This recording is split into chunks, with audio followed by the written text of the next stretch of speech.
La journée du 18 décembre, j'ai fait une journée à plus de 2500 $ grâce à une seule chose, comme d'habitude, la compréhension du marché, la compréhension de la liquidité et la vision justement d'une institution. Ici, ce que je vais vous montrer, c'est pas une stratégie miracle, c'est tout simplement un fonctionnement de marché. Le marché fonctionne toujours pareil et c'est avec les liquidités.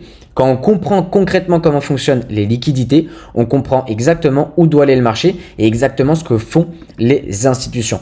D'accord? Donc, je vais vraiment vous montrer absolument tout dans cette vidéo, que ce soit dans l'aspect fondamental et l'aspect technique. Parce que oui, quand on vous parle d'institution, c'est bien beau, mais on parle aussi du fondamental. D'accord? Il n'y a pas uniquement que l'aspect technique. Donc ici, je vais absolument tout vous montrer. Donc c'était sur le DAX. Première chose, comment je fais mes analyses? On va d'abord repérer tout simplement le PDH, le PDL. Alors ici, je suis en replay, d'accord, pour pas être embrouillé avec tout ce qui se passe après. Donc je suis en replay, donc en une journée, la bougie, elle est déjà partie. Mais globalement, à la base, on avait le PDH qui était ici et le PDL qui était juste ici. Ok?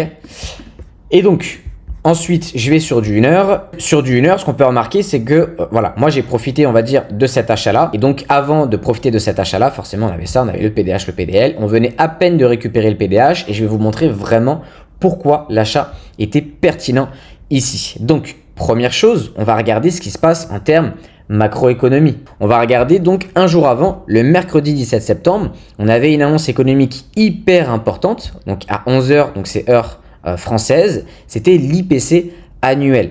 L'IPC annuel, c'est en fait tout simplement l'inflation. En quoi c'est important? Ça va donner une direction au marché. Par exemple, ici, ce qui était prévu, c'était 2,1%. Finalement, l'inflation est toujours de 2%.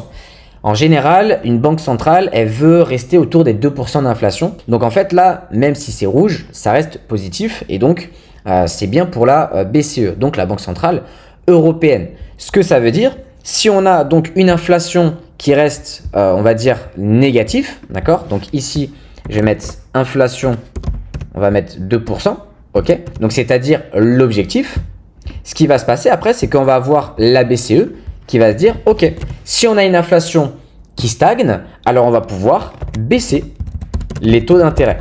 Si on baisse les taux d'intérêt, ça relance, on va dire, l'économie, d'accord? C'est un petit peu dans cet état d'esprit-là. Ça peut relancer l'économie. Et si concrètement la BCE baisse les taux d'intérêt, ce qui va se passer, c'est que les entreprises vont pouvoir davantage travailler, vont pouvoir davantage emprunter, ils vont pouvoir davantage recruter, donc il y aura moins de chômage. Enfin bref, l'économie se portera mieux. Et si une économie se porte mieux, ça veut dire que les actions, donc les entreprises, que ça soit européennes, elles aussi vont mieux se porter. Et si les entreprises européennes se portent mieux, forcément les actions vont monter, donc le prix des actions vont monter. Et si le prix des actions monte, ça veut dire que forcément tout ce qui est, par exemple, le DAX, forcément ça va aussi monter, d'accord? Parce que ça regroupe les 30 plus grandes entreprises d'Allemagne. Et donc vous voyez, juste en comprenant ça, on comprend qu'en fait le marché va clairement être haussier.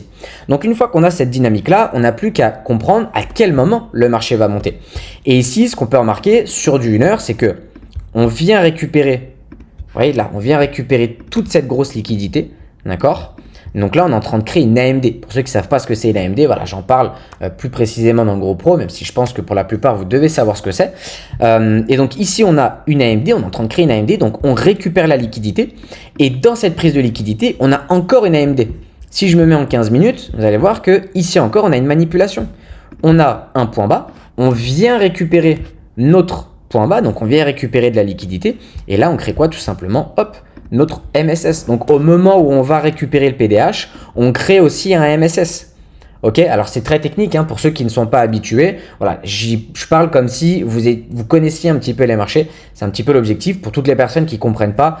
Dans tous les cas, voilà, le groupe pro est fait pour ça. Ça reste voilà, on est là pour former les gens, on va dire.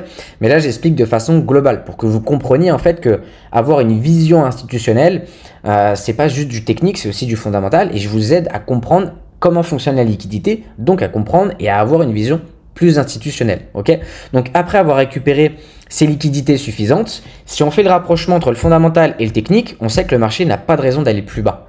Ok? Il n'y a absolument aucune raison. Et donc ce que j'ai fait, ensuite je suis allé sur du 5 minutes ou du 3 minutes. Ouais, c'était sur du 3 minutes. Ici j'ai vu qu'on avait récupéré mon PDH et aussi le MSS. On n'avait rien à faire plus bas. D'accord? Avec tout ce que je vous ai montré, on a récupéré suffisamment de liquidité. Ok? Ici, on récupère une dernière fois de la liquidité. Parfait. Et le marché, ce qu'il fait, c'est que à cet endroit-là, donc dans cette zone-là, ok, hop, voilà. Dans cette zone-là, il recrée une manipulation en interne. Encore une fois, il récupère des liquidités en interne. Ici, on a la dernière prise de liquidité. Le marché se retourne. À cet endroit-là, on a notre MSS. Encore une fois, donc un market structure shift qui nous montre que le marché se retourne. Alors, c'est pas OBI, c'est MSS. Parfait.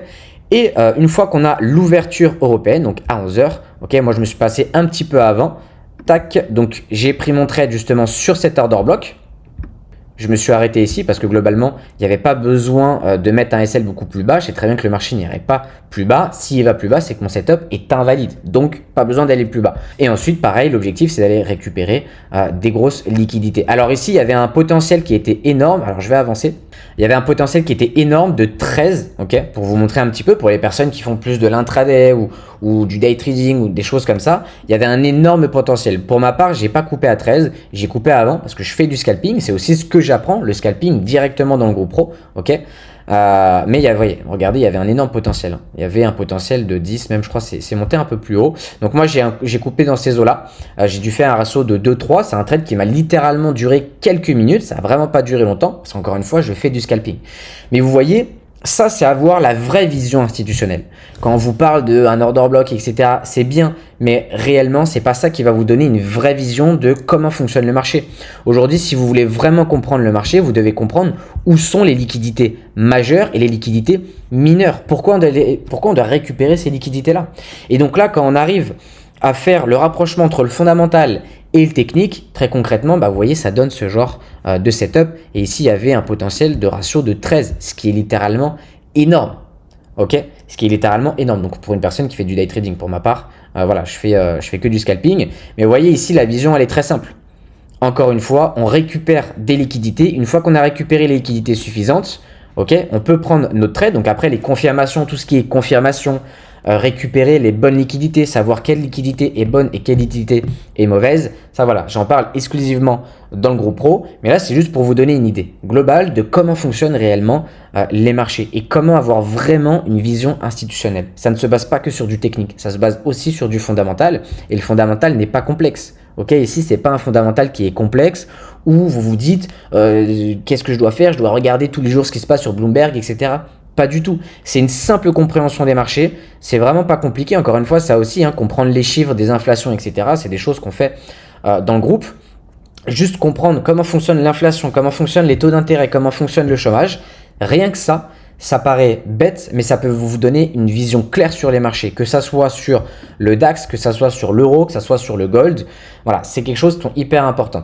Alors, je ne prône pas du tout le fondamental, mais par contre, comprendre vraiment comment fonctionnent les marchés, ça, c'est important. Vous êtes des traders, ok?